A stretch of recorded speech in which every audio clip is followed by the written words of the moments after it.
My own family. They threw me out like I was garbage. I can still feel it. The weight of that carriage door slamming against my ribs. The sharp, bone-deep pain as my body hit the dirt road. The way the world spun. Colors bleeding into darkness. The taste of copper flooding my mouth. I never expected the betrayal would come from them. The carriage lurches to a violent stop. Through the haze of pain, I see his face in the window. Marcus. My fiancé. The man who promised me forever with lies dripping from his perfect lips. But there's nothing in his eyes now. No pity. No remorse. Not even anger. Just indifference. Cold. Clinical. Like I'm already dead. Like I'm nothing. I am nothing. Just a pawn in a game I never knew I was playing. The door slams shut. The horses scream. And then they're gone. I'm lying in the mud, and everything is spinning. My fingers claw at the earth, trying to anchor myself to something real. Anything real. But my mind can't catch up. Can't comprehend what just happened. They threw me out. My own family. My betrothed. They threw me out like I was garbage. My heart pounds so hard I think it might shatter my ribs from the inside. Every breath is agony. Every thought is chaos. I was supposed to be dead. They wanted me dead. No, they needed me dead. Because my engagement was never about love. Never about me. It was always about power. About bloodlines and treaties and things I was too naive to see until it was too late. The wind cuts through my torn dress, through my skin, straight to my bones. I hear footsteps in the distance. Slow. Deliberate. Getting closer. I'm not alone. But who would find me here? In the dead of night? In the middle of this cursed wilderness, where even the trees seem to lean away from the moonlight? Something moves in the darkness. A shadow separating itself from shadows. I force my eyes to focus, fighting against the fog clouding my vision. It's a man. No. Not quite. He's tall, impossibly tall, with a presence that seems to swallow the space around him. His eyes catch the moonlight, gleaming like a predator's. Golden. Fierce. Inhuman. For a second, I think I'm hallucinating. That my broken mind is conjuring monsters because reality has become too cruel to bear. I don't know if I should run or beg. My body won't respond to either impulse. But there's something about him that makes me freeze. Something that roots me to the spot even as every instinct screams at me to move. He kneels beside me, and his hand brushes my cheek. The touch is surprisingly gentle. Warm. For the briefest moment, I see something familiar flicker across his face. Something almost human. My breath catches. Falters. Who? The word comes out broken. Who are you? His voice is dark. Commanding. Like thunder rolling across mountains. You're not safe here, human. The way he says human, it's not just a word. It's a classification. A dismissal. An insult. I try to pull away, but pain explodes through my side. Don't touch me. Then die here. His hand withdraws. Your choice. He's dragging me to my feet before I can answer, and the force of it steals what little breath I have left. My body screams in protest, every nerve ending on fire, every muscle torn and trembling. But it's not just pain I feel. It's fear. Raw and primal. His touch feels like a brand against my skin, burning through the fabric of my dress. His eyes linger on me like I'm prey. He's deciding whether to devour now or save for later. Let go of me. I try to push him away, but my hands are shaking so badly they can't find purchase. You saved me only to. Saved you? His eyes narrow, and something dangerous flickers in their golden depths. No, little human. I merely delayed the inevitable. The words hit like a slap. What? He starts pulling me through the woods, his grip iron around my wrist. Branches tear at my dress, at my skin. I stumble, but he doesn't slow. Doesn't care. Let me go. I said. I heard what you said. His voice cuts through my protests like a blade. I don't care. And that's when I realize it. Really realize it. He's not human. The way he moves, too fluid, too fast. The way the shadows seem to bend around him. The way the forest itself seems to hold its breath in his presence. He's the Alpha King. The one from the stories. The one they said would destroy us all if he ever crossed into human territory. But why save me? What game is he playing? I want to scream. Want to run. But the truth is, my body is betraying me with every step. My vision blurs. My legs buckle. I can barely keep my eyes open. I didn't ask for your help. I rasp, hating how weak I sound. Why are you doing this? For a moment, he's silent. Just the sound of our footsteps, mine stumbling, his steady, and the whisper of wind through dead leaves. Then his voice breaks through the stillness. Because someone else decided you weren't worth living for. The words pierce deeper than any physical wound. They find the soft, vulnerable place inside me where doubt has been growing like poison. Where shame has taken root. Who are these people who want me dead? How far does this treachery run? My family? The court? How long have they been planning this? How long have I been walking toward my own execution without knowing it? The forest grows denser, more oppressive. The air around us becomes thick with tension I can almost taste. He stops suddenly, and I nearly collapse against him. He looks at me then. Really looks at me. And there's something in his eyes. Something I can't name. It's not pity. It's not sympathy. It's darker than that. Colder. I don't rescue, he says quietly. I take what I want. His hand brushes my cheek again, and this time the touch feels like ice despite the warmth of his skin. I should pull away. Should slap his hand aside. But I'm frozen. But for you. His thumb traces the line of my jaw. I'll make an exception. For now. The threat in those last two words is unmistakable. He drags me toward a massive stone structure that rises from the earth like a wound. It's not a castle. It's something older. Primal. Built from rock that looks like it grew here rather than being cut and placed. Where are you taking me? I demand, though my heart is hammering so hard I can barely hear my own voice. Not where, he corrects, pulling me through an archway carved with symbols that make my eyes hurt to look at. The question is, who are you? That's what I want to know. I'm stunned. My mind races through possibilities, discarding each one. I'm nobody. Just a liar. The word cracks like a whip. Who am I? I'm just a discarded princess. A tool my family used and threw away when I was no longer useful. I don't matter. I never mattered.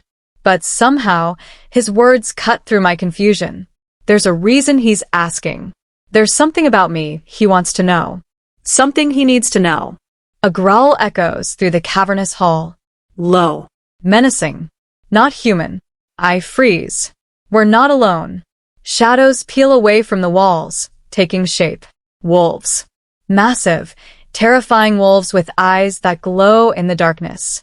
There are dozens of them, circling us, watching me with an intelligence that makes my blood run cold. I instinctively step back, my spine hitting his chest. What are you? What do you want from me? His jaw tightens against my temple. I feel rather than see his smile. I already told you. I take. I try to pull away, but his grip on my wrist tightens. His thumb presses against my pulse point, and I know he can feel how fast my heart is racing. How terrified I am. Let go of me.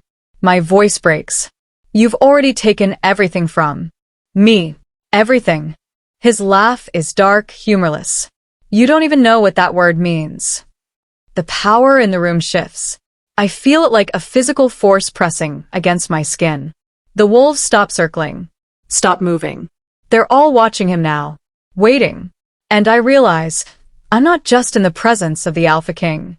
I'm in the presence of something that commands absolute obedience from creatures that could tear me apart in seconds. I'm nothing more than a toy in a game I don't understand. A piece on a board I can't even see. I will kill them all. His voice is barely above a whisper, but it carries through the hall like a decree. His anger rises like a tide, filling the space around us. Every single one who touched you, who hurt you, who thought they could throw you away like trash. His eyes flicker with something that looks like hunger, like rage, like something far more dangerous than either. But not you. He pulls me closer, his breath hot against my ear. Not yet. I stare at him, my heart in my throat. You won't get away with this. Whatever you're planning, I won't let you. He smiles then. Cold, amused, utterly confident. You've already let me.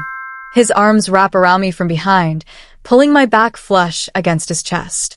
One hand splays across my stomach, holding me in place. And you will again. The wolves move closer. The darkness grows deeper.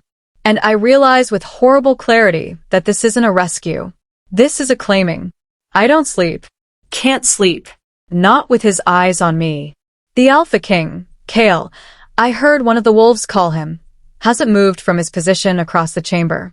He sits in a throne carved from black stone, watching me with the patience of a predator who knows his prey has nowhere to run.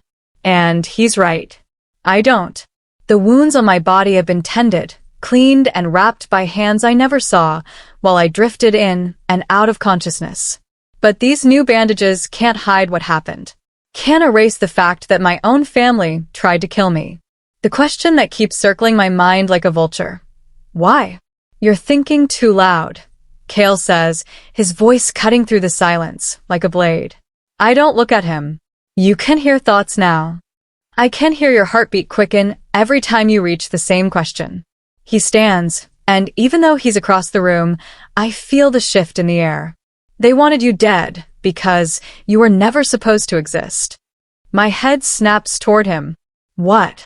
He moves closer, each step deliberate, measured. Your mother had a secret, one your father never knew, one that would have torn apart the entire kingdom if it came to light. No. No, he's lying. Playing games. My mother was marked by an alpha. The word stopped my heart. Years before she married your father. Before you were born. She belonged to someone else. To us. The room spins. That's not possible. I'm human. Are you? He's close enough now that I can see the gold flecks in his eyes. Can smell pine and smoke on his skin. Tell me, little princess. Have you never felt different? Never wondered why the moon calls to you? Why you can hear things others can't? I want to deny it. Want to call him a liar. But the truth is clawing at my throat, demanding to be spoken. There were always moments. Times when I heard whispers in the wind that no one else could hear. Nights when the full moon made my skin feel too tight, like something inside me was trying to break free. Dreams of running through forests on 4 legs instead of 2. I thought I was going mad. No. I back away from him. You're lying. This is some kind of trick. Your betrothed knew. Kale's words hit like a physical blow. Marcus knew what you were. What you could become. That's why he was so eager to marry you. To control you. To use you. Betrayal stacks on betrayal, each revelation a fresh wound. And when you started to show signs of awakening, he reaches out, his fingers ghosting along my jawline. When you became too dangerous to control, they decided to eliminate the problem. I slap his hand away, rage finally overtaking fear. So, you brought me here to what? Gloat? To show me how powerless I am. I brought you here because you're mine. The possessiveness in his voice makes my skin prickle. Your mother's mark was never completed, never claimed, but the bond passed to you. You carry it in your blood, in your bones. And according to the old laws, that makes you mine to claim or kill as I see fit. I belong to no one. The words tear from my throat, raw and desperate. He smiles and it's all teeth. We'll see. A door I hadn't noticed before swings open, and a woman enters. She's tall, elegant, with silver hair that cascades down her back and eyes that shift between blue and gold. She moves like water, like smoke, like something not quite bound by the laws of physics. The council is gathering, she says, her gaze sliding over me with cool assessment. They want to see her. Let them wait, Kale responds without looking away from me. Brother. Her voice sharpens. They won't wait forever. And you know what happens if you claim her without their approval? Brother. The word registers dimly. He has family, allies, a whole world I know nothing about. I don't need their approval, Kale says, his tone making it clear the discussion is over.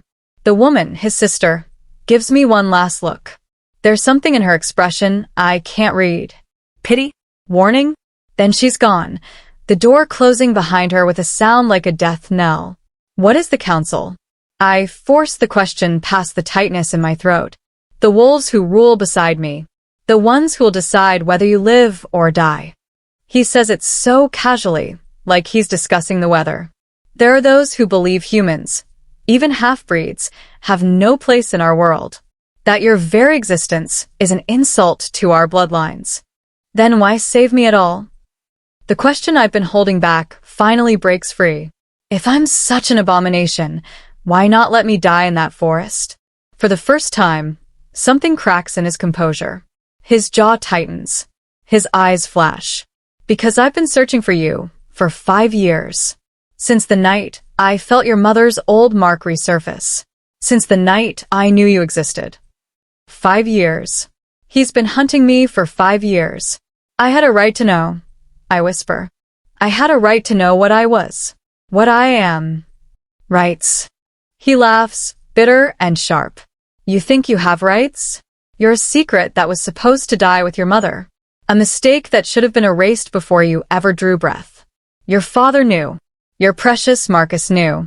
They all knew, and they all lied to you. The walls are closing in. The air is too thin.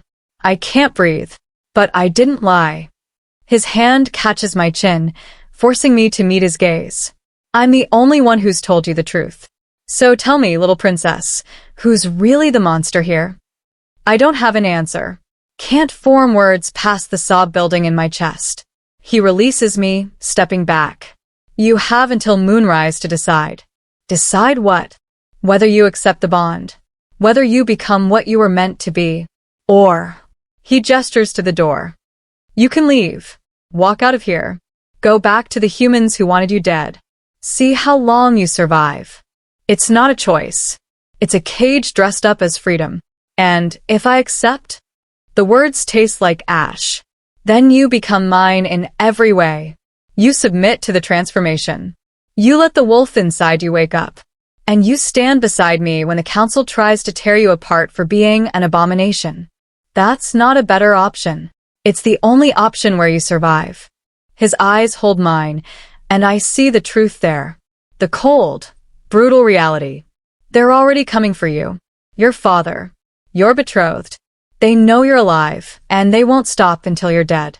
The only question is whether you face them as prey or as a predator.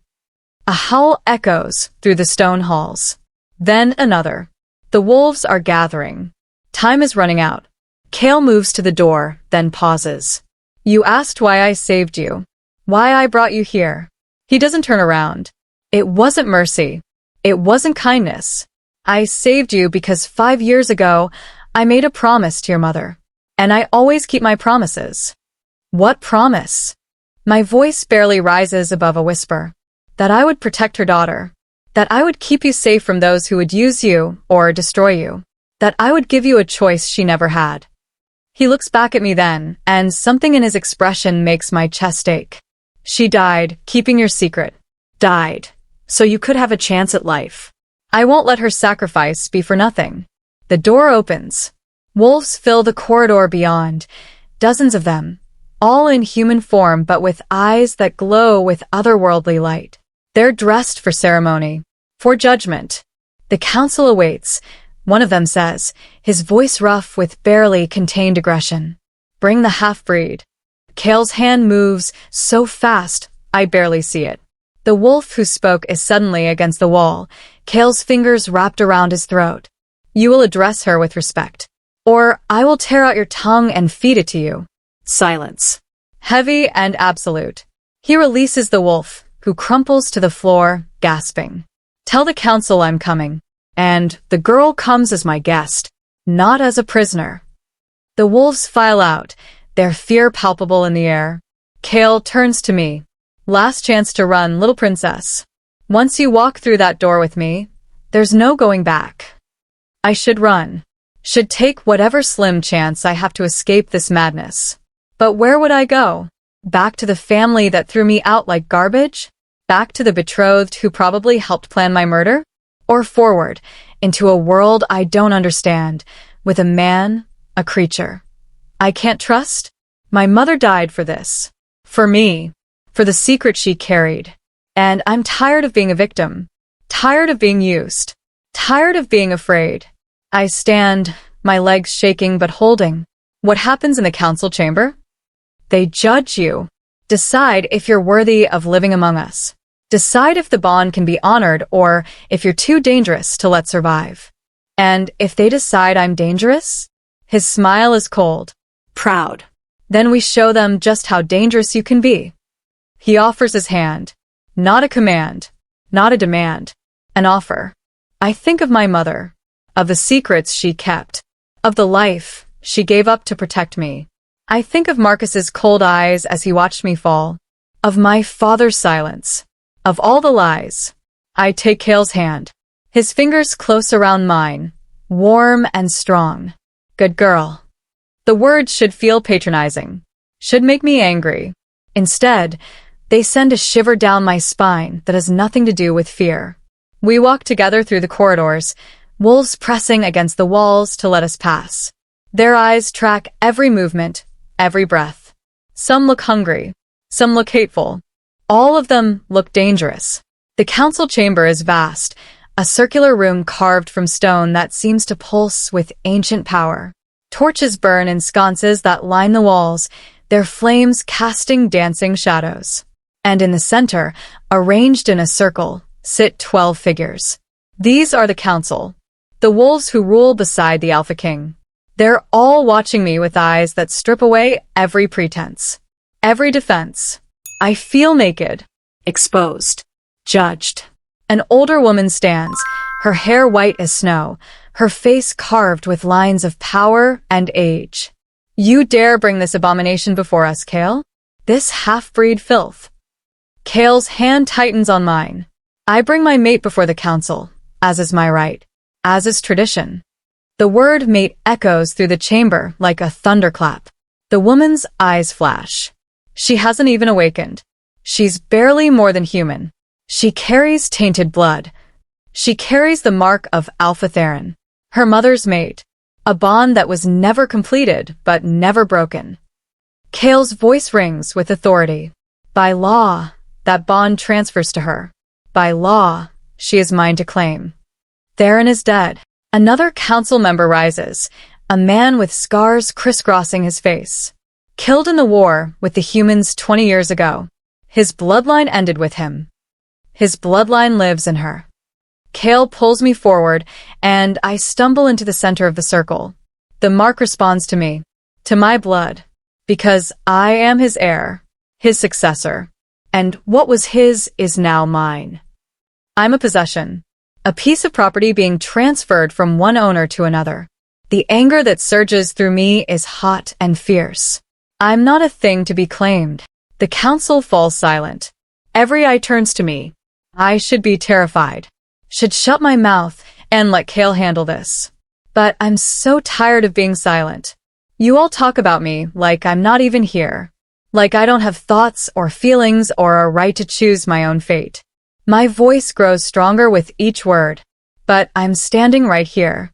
And I'm telling you, I belong to no one but myself. The white-haired woman laughs. Actually laughs. The kitten has claws. How amusing. Amusing? Something inside me snaps. You think this is amusing? I was thrown out of a carriage and left to die by people I trusted. I found out my entire life was a lie. That I'm some kind of creature that I don't understand. And now I'm standing here being judged by strangers who want me dead for the crime of being born. The temperature in the room drops. The torches flicker. I didn't ask for this. The words tear from my throat, raw and desperate. I didn't ask to be different. I didn't ask for any of this. But I'm here. I'm alive. And I'm not going to apologize for existing. Power crackles through the air. Not from the council. From me. Cale's hand on my shoulder is the only thing keeping me grounded. Easy, he murmurs. Don't let them see how much they affect you. But it's too late. The white-haired woman is staring at me with new interest, with hunger. She's awakening. Right here. Right now. My skin is on fire. My bones ache. Something inside me is trying to claw its way out, and I don't know how to stop it. She's not ready, the scarred man shouts. If she shifts now, in this state, she'll kill half the council before we can restrain her. Then restrain her now, someone else yells. Chaos erupts. Wolves move toward me. Kale steps between us, his own power flooding the room like a tidal wave. Touch her and die. His voice isn't human anymore. It's the growl of something ancient and absolutely lethal. The council freezes. She is under my protection, my claim, and anyone who challenges that challenges me for the title of Alpha King. His eyes sweep the room, daring anyone to move. Who wants to try? Silence. Heavy and absolute. Then the white-haired woman laughs again, but this time it's genuine. Impressed. Well played, Kale. You've backed us into a corner. If we reject her, we reject you. And none of us are quite ready for that battle. Then accept her, Kale demands. Honor the old laws. Honor the bond. On one condition. The woman's eyes fix on me. She must survive the awakening. If she dies during the transformation, it proves she was too weak to be one of us. Too human. And if she survives? I force the question through the pain radiating through my body. The woman smiles. Then you'll have earned the right to stand among us. To claim your place as Kale's mate. To take your mother's legacy and make it your own. Or die trying, the scarred man adds. Most half-breeds don't survive their first shift. Their human bodies can't handle the change. They tear themselves apart from the inside. Kale's jaw tightens. That's not going to happen. Then prove it. The white-haired woman gestures to the circle. Let her shift. Here. Now. Before the council. Let us witness her strength or her weakness. I can't breathe. Can't think. The pain is getting worse, spreading through my limbs like liquid fire. I don't know how. I gasp, my knees buckling. I don't know what to do. Kale catches me, his arms iron bands around my waist. Yes, you do. It's in your blood. In your bones. You just have to stop fighting it. I can't. You can. His mouth is against my ear, his voice the only anchor in a sea of pain. Your mother was the strongest wolf I ever knew. Her strength lives in you. Her courage. Her fire. Let it out. Let the wolf out. It's going to kill me, I whisper, tears streaming down my face. I won't let it. His arms tighten. I promised your mother I'd protect you. I'm not breaking that promise now. Trust me. Trust him. Trust the man who claims I'm his by right of some ancient bond one never asked for. Trust the Alpha King, who could kill me with a thought. But what choice do I have? I stop fighting. Stop resisting. I let the fire consume me. And I scream. My bones break. Reshape. My skin tears. My muscles rip and reform. It's agony beyond anything I've ever imagined. Beyond anything I thought possible. Through the haze of pain, I hear Kale's voice. Steady. Constant. That's it. Let happen. Don't fight. Just breathe. Breathe. But I can't breathe. Can't think. Can only feel as my body betrays me. As I become something else. Something other. The world shifts. Colors sharpen. Sounds amplify. I can hear heartbeats, dozens of them, all around me. Can smell fear and anticipation and bloodlust. And then it's over. I'm on all fours, panting, my vision strange and new. I look down and see paws where my hands should be. White fur streaked with silver. Claws that could tear through stone. I'm a wolf. The council stares in silence. Then, slowly, the white-haired woman begins to laugh. It starts soft and builds until it fills the chamber.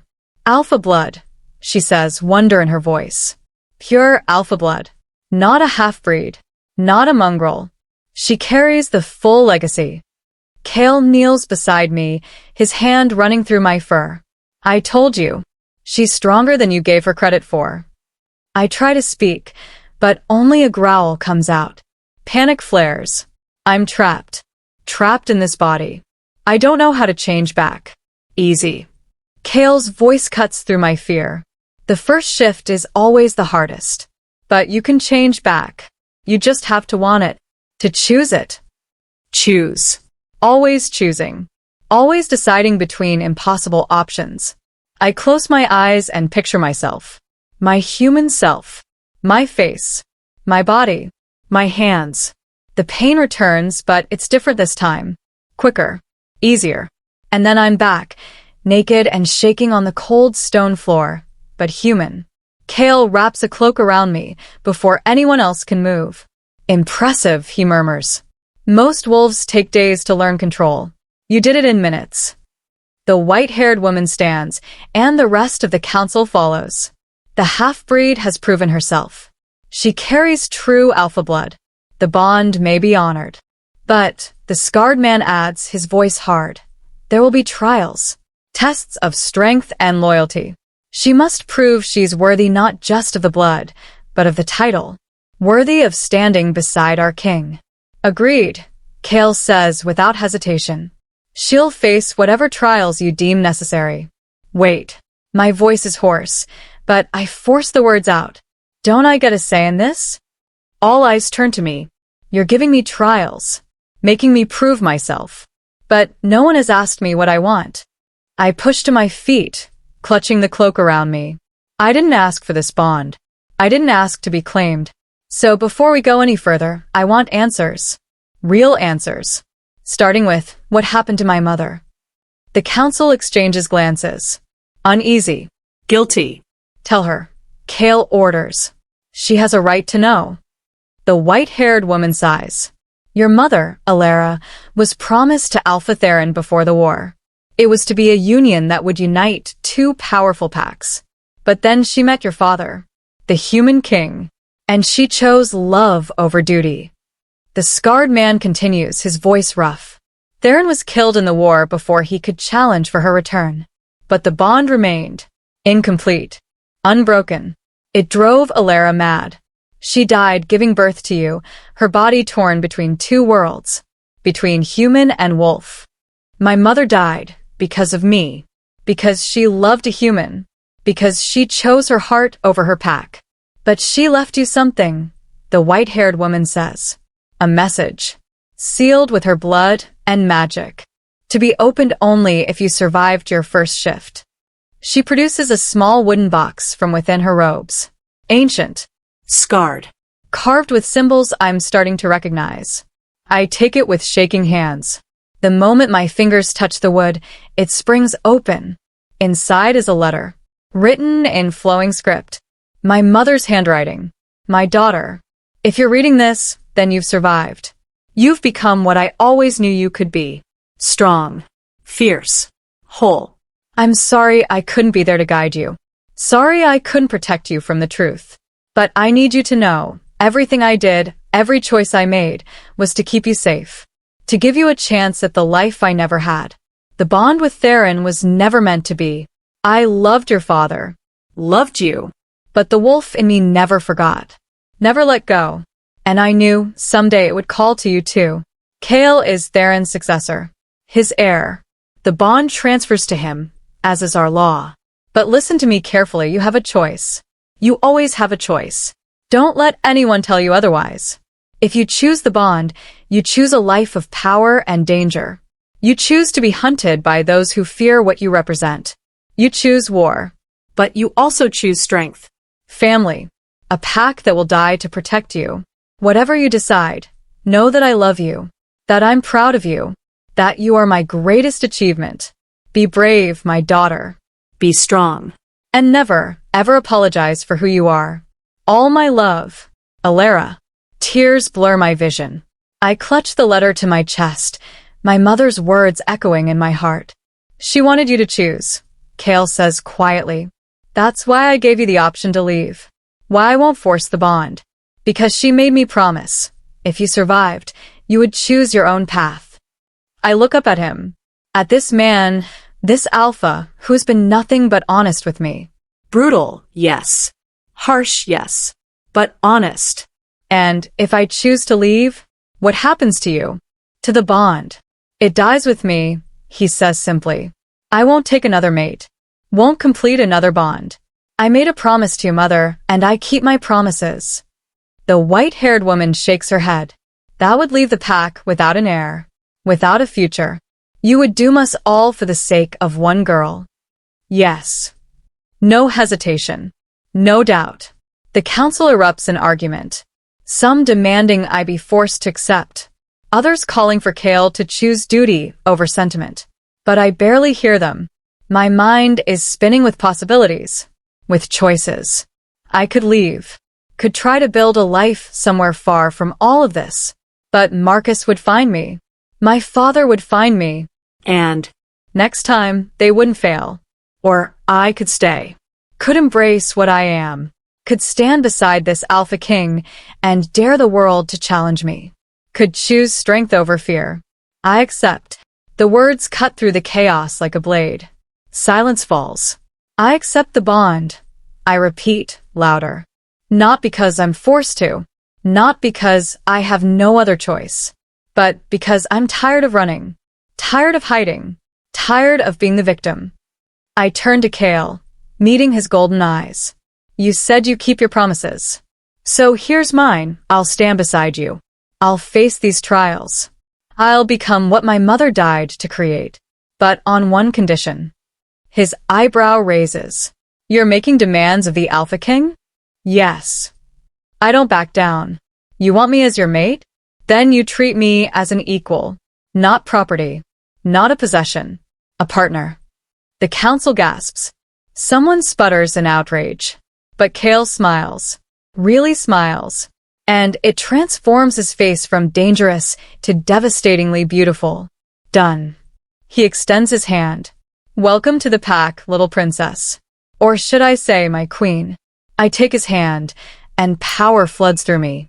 The bond snapping into place. Completing what my mother started all those years ago. And outside, the wolves howl in celebration.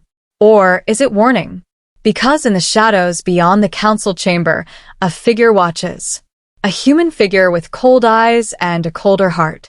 Marcus has found me, and he's brought an army. The real battle is about to begin. Thanks for watching. Please subscribe as part of your support towards the growth of the community we are building.